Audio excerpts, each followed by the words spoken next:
कानून तोड़ने वालों के गिर्द शिकंजा मजीद सख्त। 13 रोज में 18,000 से जायद मोटरसाइकिलें जब्त। 366 बड़ी गाड़ियां पकड़ी, 296 को छोड़ दिया। सख्तियां काम कर गई, शहरी धड़ाधड़ लाइसेंस बनवाने लगे। 3.5 माह में सिंध में 2,26,542 लर्निंग लाइसेंस जारी। कराची में भी 66,000 से जायद लाइसेंस बनवाए गए। शहर में कल भी शदीद गर्मी होगी, बिला वजह घर से ना निकलें। अस्पताल में हीट स्ट्रोक के मरीजों में इजाफा। पेट के अमराज, डायरिया, गैस्ट्रो के मरीज भी रिपोर्ट। तिब्बी माहिरीन का शहरियों को एहतियाती तदाबीर इख्तियार करने का मशवरा। डॉक्टर रेदा का कहना था कि गर्म मौसम में बाहर निकलें तो सर पर कपड़ा रख कर निकलें। आप पानी का इस्तेमाल ज़्यादा से ज़्यादा करें, जूसेस वगैरह का इस्तेमाल करें, बाहर निकलते हुए कैप्स का इस्तेमाल करें, अम्ब्रेला लेकर निकलें, अपने साथ पानी की बोतल ज़रूर रखें और या तो गीले कपड़े से सर को ढांक के निकलें। शहर में सूरज दिन भर आग बरसाता रहा। मुख्तलिफ इलाकों में हीट स्ट्रोक कैंप भी कायम। गर्मी की शिद्दत में रोज बरोज इजाफा। लस्सी के पॉइंट्स पर गर्मी के सताए शहरियों का रश। दुकानदार भी कारोबार चमकने पर खुश। गर्मी की वजह से लोग परेशान हो रहे हैं, तो उसकी वजह से इन्होंने ये इंतज़ाम किया है। इसके अलावा भी हमने बहुत सारे सेंटर लगाए हैं। कहाँ लगा हुआ है? तकरीबन हमने जहाँ जहाँ हमारा सेंटर है तकरीबन 24-25 जगह पे लगाए हैं। जो बनाने में दही का इस्तेमाल ज़्यादा होता है, तो हमारी रोज़ डिमांड इतनी बढ़ती जा रही है कि हमारी दही ख़त्म हो जाती है लस्सी बनाने में। और दिन से लेके रात तक लस्सी लोग पीने आते हैं और लस्सी के फ़वाइद भी बहुत सारे हैं। सख्त गर्मी में भी ट्रैफिक पुलिस एहलकार मुतहरिक। सेक्शन अफसर बल्दिया ने वाज़े किया, गर्मी तो है मगर हमने अपनी ड्यूटी करनी है। इमरजेंसी सूरत हाल से निपटने के लिए भी एहलकार अलर्ट हैं। नौकरी है ये, तो कोशिश करते हैं कि ट्रैफिक को रवां दवा रखें। मेरे जवान भी हैं, मेरा गनमैन ये इनकी हिफाजत के लिए खड़े हुए हैं। बाकी ट्रैफिक इंशाल्लाह रवां दवा रखी है। अब गर्मी जो आपके सामने है, हमारे यहाँ पर ट्रैफिक को रवां दवा रखने के लिए बस सराहने वाला के हुक्म से रोड पे खड़े होते हैं और आवाम के लिए जो अपने घर पर अपने टाइम पर पहुँचे। 1.5 माह में सोना 64,000 रुपये तोला महंगा। सरमायाकार सोना खरीदने को तैयार मगर कशमकश का शिकार। माहिरीन ने फील वक्त सोने की खरीदारी महफूज सरमायाकारी करार दे दी। अब्दुल्ला अब्दुल रज़ाक कहते हैं महंगा सोना मिलता है तो बिकता भी है। प्रॉपर्टी छोड़कर सोने में सरमायाकारी हो रही है।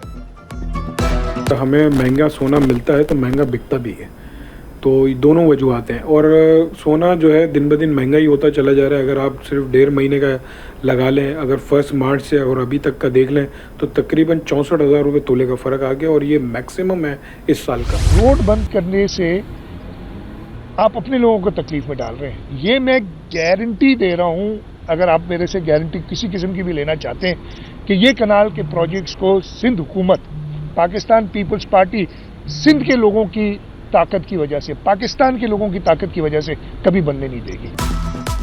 जमानत देता हूं, दरियाए सिंध पर नहरें नहीं बनेगी। वज़ीर आला सिंध का 2 टोक ऐलान। वाज़े किया, सिंध हुकूमत ने सबसे पहले कैनाल्स की मुखालफत की। सिंध के अवाम के मफाद के खिलाफ कोई मंसूबा मंजूर नहीं किया जाएगा। किसी की नीयत पर शक नहीं, किसी के हाथों में खेल रहे हैं।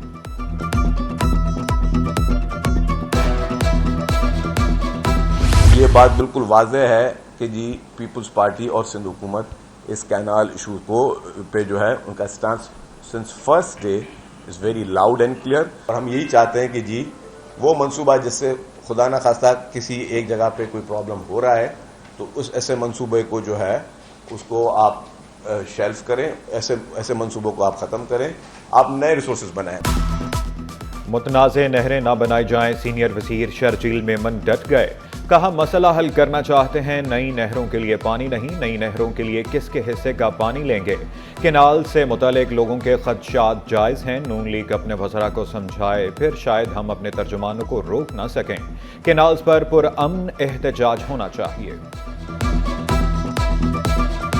इस तरह के जो कैनाल्स हैं वो इंडस पे बिल्कुल हमें कबूल नहीं। उम्मीद भी रखते हैं और ये चाहते हैं कि फेडरल गवर्नमेंट जो है वो सही फैसला करे और इस तरह के जो नंबर्स हैं जिसमें बिल्कुल प्रूव है कि ये गलत नंबर्स दिए गए हैं, ये उनको देखें और सही फैसला करें। متنازع کینالز منظور نہیں، ناصر حسین شاہ کا واضح اعلان، شکوہ کیا ارسا نے بدنیتی کی بنیاد پر غلط اعداد و شمار کوٹ کیے، وفاق کو سندھ کے ساتھ انصاف کرنا چاہیے، عاجز دھامرا نے پانی کے مسئلے پر احتجاج کو درست قرار دے دیا، واضح کیا ہر آئینی فورم پر کینالز پر بات کی۔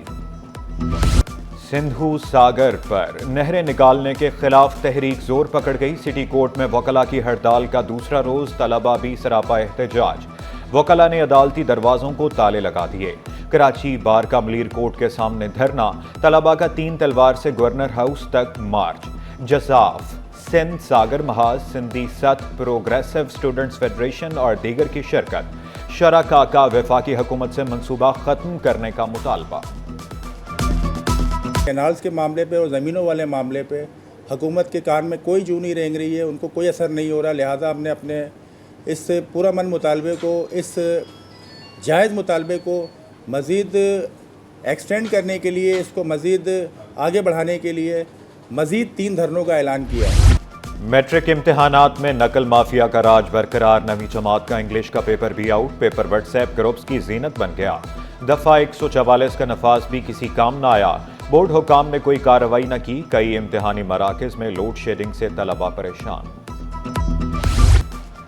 ہزاروں طلباء کا مستقبل داؤ پر لگ گیا، سندھ مدرسۃ الاسلام یونیورسٹی میں بغیر منظوری کے 12 کورسز پڑھائے جانے لگے، NCEAC سے ایکریڈیشن نہ ہونے کی صورت میں HEC ڈگریوں کی تصدیق بھی نہیں کرے گا۔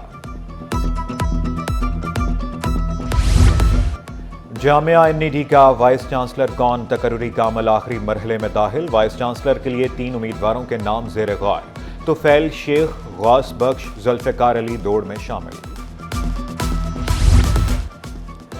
یوٹیلیٹی سٹورز پر سناٹوں کے ڈیرے، گھی، کوکنگ آئل اور آٹا غائب، خریداروں کا رجحان روز بروز کم ہونے لگا، شہریوں کا بنیادی سہولیات کی فراہمی یقینی بنانے پر زور۔ کراچی چیمبر کی ممبرشپ کے لیے منظور شدہ فیس کی پاسداری کی جائے، director general of trade organisation کی ہدایت، آرٹیکل میں ترامیم تک ممبرشپ تجدید کی، 5,000 روپے فیس بند کرنے پر زور۔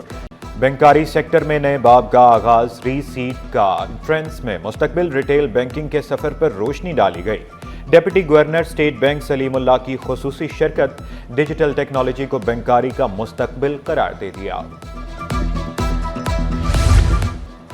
اسٹاک مارکیٹ میں کاروبار کا مثبت اختتام، 100 انڈیکس میں 47 پوائنٹس کا اضافہ، 1,18,430 پر بند ہوا، روپے کی قدر میں 10 پیسے کی معمولی بہتری، انٹر بینک میں ڈالر 280 روپے 77 پیسے پر پہنچ گیا۔ سہیل یونیورسٹی میں سپورٹس گالا، سابق ٹیسٹ کریکٹر توصیف احمد، گولڈ میڈلسٹ نسیم حمید کی شرکت، والی بال، باسکٹ بال، تھرو بال، فٹ سال اور ایتھلیٹکس مقابلے، شریک طلباء و طالبات کی خوشی دیدنی تھی۔ جی بہت خوشی ہوئی، ماشاءاللہ پڑھائی کے ساتھ انہوں نے اچھی طرح مینیج کیا ہے، اور اوپننگ سیریمنی بھی اچھی ہے، جس طرح انہوں نے اوپننگ کے سیٹ اپ کیا ہے، اور جس طرح اسپورٹس کی جیسے مینجمنٹ ہے وہ بھی بہت اچھی ہے۔ جتنے بھی ہمارے جو یہ چیز مینیج کر رہے ہیں ان کو بہت بہت شکریہ ہے، اور میں ابھی 400 میٹر ریس میں پارٹیسپیٹ کر رہا ہوں، اینڈ ساتھ ہی میں فٹ سال ٹیم کا کیپٹن بھی ہوں، اینڈ لائک آج ہمارا باسکٹ بال کا گیم ہے، تو we are hoping for the best کہ ہم لوگ آگے اچھا دیں گے اپنے باسکٹ بال میں۔ دلکش رنگوں میں ڈھلی نمائش، صنعت آرٹ گیلری میں سج گئی، مصور نے فن کی مہارت سے ماضی کی یادوں کو زندہ کر دیا، کئی ادھوری کہانیاں کینوس پر پیش۔